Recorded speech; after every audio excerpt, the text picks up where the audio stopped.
You ever wonder how you could burn $20,000 faster than you could even see it? Well, I almost did, and it was all due to a front door being wrong on a house. Okay, so let's break it down. Here's the deal. I'm working with a client that was referred to me. She's looking in the $700,000 to $800,000 price point. She is a single mom, but she has 3 or 4 kids, and she's wanting to buy her dream home.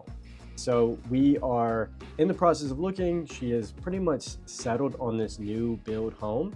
It's in a wonderful community south of Atlanta. It's almost complete, but there's a few items that she's going to be able to pick out. We get into it, we talk to the builder, we talk to the builder's agent, we start working some things out. She wants to customize this home, and this builder is they're not a custom built home, but they do more spec, but you can customize it a little bit. So we go into the process, she's picking a few things out. We are probably 2 months out from closing, and she's like, I want this front door, I want these, this, and this. So I work with the builder to kind of create this home that she wants. It's an absolutely stunning home. This is the home. I mean, a complete dream home. It's modern finishings, it's got gold accents, like it's beautiful. The floor is like a white English oak. It is absolutely stunning of a home. We get into the process. She picks out this specific front door, and she's like, it's got to have this glass. It needs to be a privacy. I want it to wow people when they come up. Absolutely beautiful.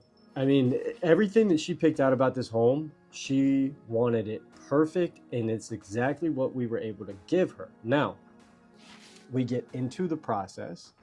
We are needing to change a few things and go back and forth on some things. She's always consistently going to take a look at the home. And I always recommend, as this process is happening with new build homes, especially ones that are a little bit more customizable, you always want to be able to visit the home, every 2 weeks, every 3 weeks. The builder's not going to be happy about it, but it is always going to be a benefit to you, making sure things are getting done.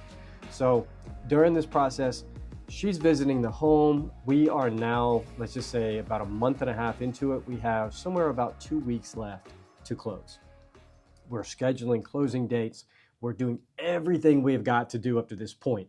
I get a call from my client, and she's upset. She is super upset. She's like, this is the wrong door. I paid extra for this door. She paid almost like $20,000 for this door.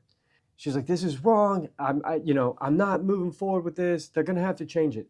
Keep in mind, this door was on back order for like 3 weeks. We waited 3 weeks for this front door to come in. They install the door. Everything is pretty much ready to go. They had to take some bricks out to get this thing. You'll see. We get to the point of I am now having to facilitate getting a brand new door installed because it's not the one that she wanted. And so I get off the phone with her. I told her we're going to get it taken care of. Fast forward, I'm on the phone with the other agent. And I'm like, hey, kind of give you some ideas. This is not working out well. He's not happy about this. I was like, man, we've got to figure this out. We've got to figure out a way to make this work. She's not going to move forward without having this door replaced. They go ahead and reach out to the door manufacturer. They said it's going to take about another 2 weeks for them to be able to get a new door out there, and then another week to get this thing installed. So we go back and forth. We get it all worked out. They covered the replacement, obviously, because it was their mistake. We get into the process. 2 weeks later, the door comes in. It gets installed.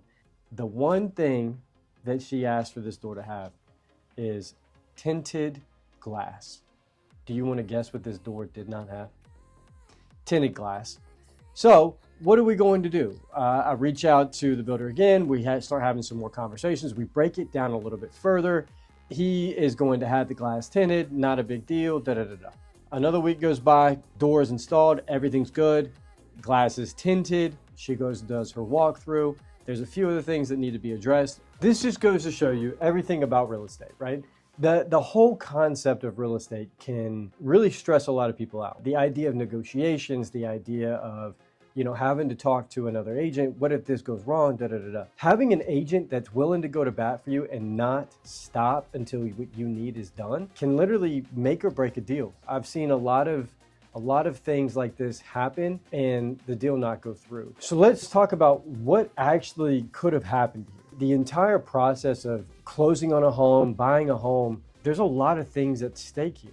She put like $80,000 down on this home. We were outside of, even though it wasn't our fault, we were outside of due diligence, we were outside of contingencies.